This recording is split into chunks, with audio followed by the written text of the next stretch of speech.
And that's what I meant when I said drawing a line in the sand. Like, please, Fender, do not go this direction. Hey everybody, Mike here from The Art of Guitar. I'm here with a real quick, what I call gripe video.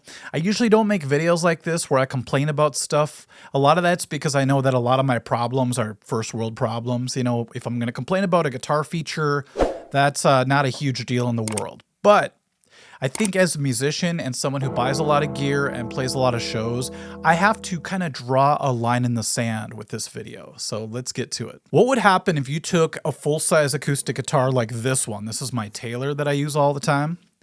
It's a beautiful guitar. I'm glad I got it. It sounds great. It just records well, and live it sounds great too. But what if it had a baby with, let's say, a Telecaster? Something like this. You would end up with this guitar.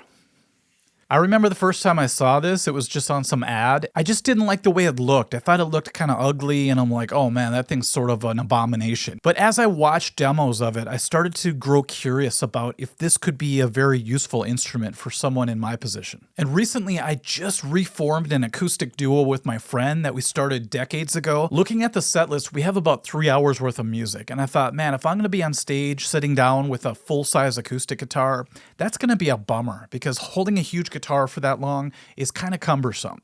So then I had the bright idea of this guitar entering the picture.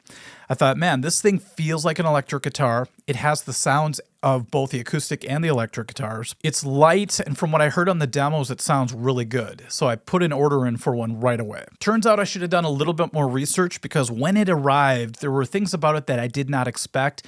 And there was one feature in particular that made me decide to return it. So I'm actually returning this guitar tomorrow. One of the first things I noticed, which wasn't the deal breaker by the way, was the color of it. The tone of the wood was a lot darker than what it looked like in the picture. This one was kind of a more yellowish with brown. It just wasn't my favorite combination of colors. I set it on my lap and I was a little bit bummed to find out that it has a little bit of neck dive. It's not horrible, but if you let go of it, it kind of slowly falls to the front like that. And I hate that feeling, especially if you put a clip-on tuner at the top, it makes it even heavier. But once again, I'm like, you know, I'm going to put my arm over the top and sit down with it anyway, so not the end of the world once again. I flipped it over to try to find where the battery compartment is for the 9-volt battery, and I realized that there really wasn't one. I thought, unless it's under one of these, which you'd have to use a screwdriver to get to, and I thought I saw a little tiny battery compartment in the demo that I saw.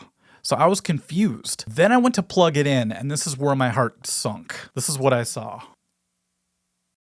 I was like, what is that? That's weird looking. It's a micro USB plug, in addition to the 1/4-inch output. I found out that you have to charge this guitar up. It has a rechargeable system.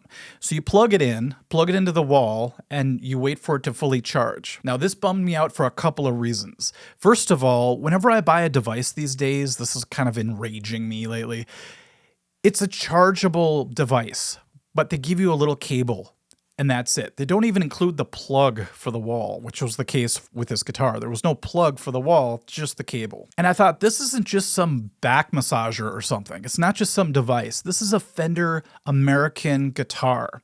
It's not cheap. And the fact that it has a micro USB charger already makes it seem cheap to me. The Mexican version, which is about $600 cheaper, has the battery version of it, the 9-volt. I just kept imagining being at a 3-hour show and not really knowing how much charge I have left on the guitar. Let's say I didn't charge it the night before or something. Anyway, imagine if you're playing the first set and you look and the red light comes on because it has an indicator if you have like an hour left on the battery, and knowing you have 2 full sets still to go. Well, during the break, what I would have to do is I'd have to plug it into the wall if I remember the cable and hope that I get enough charge between sets that it'll last me the rest of the set or the rest of the show. That's just something I don't want to have to deal with. I already have a million cables, a million things I have to worry about before a show.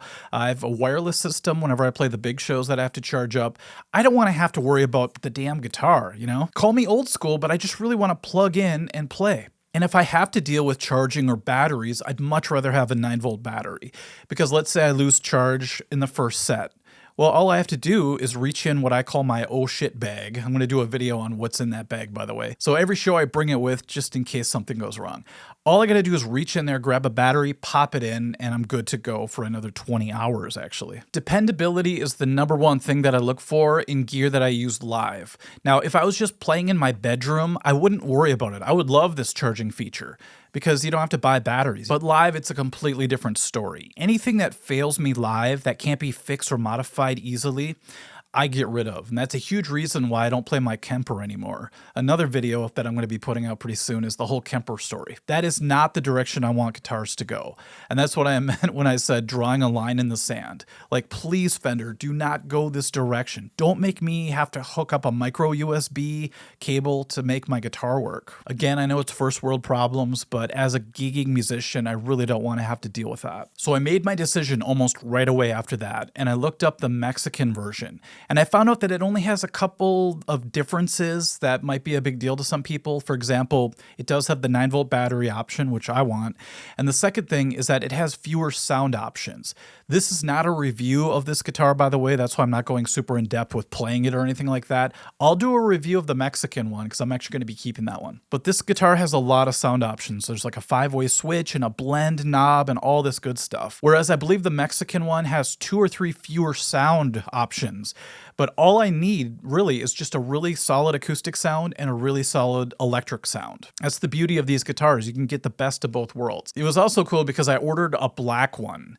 I was either going to get a white one or a black one. The white ones were sold out, so I thought, okay, it'll be black with this trim. But over black, this trim looks really cool. I'm really looking forward to the Mexican version of this guitar showing up. It should be in about 4 days, and like I said, I'll probably do a video on it. So let me know in the comments section if you own one of these Acoustasonics from Fender, and if you have the American version, how this whole charging system's working out for you. If it works for you and you're happy with it, I'd love to hear about it. It's just not for someone like me. But it goes to show you that sometimes the top of the line of something isn't always right for you. All right, thanks again for watching, everyone. We'll catch you at the next video. Bye-bye.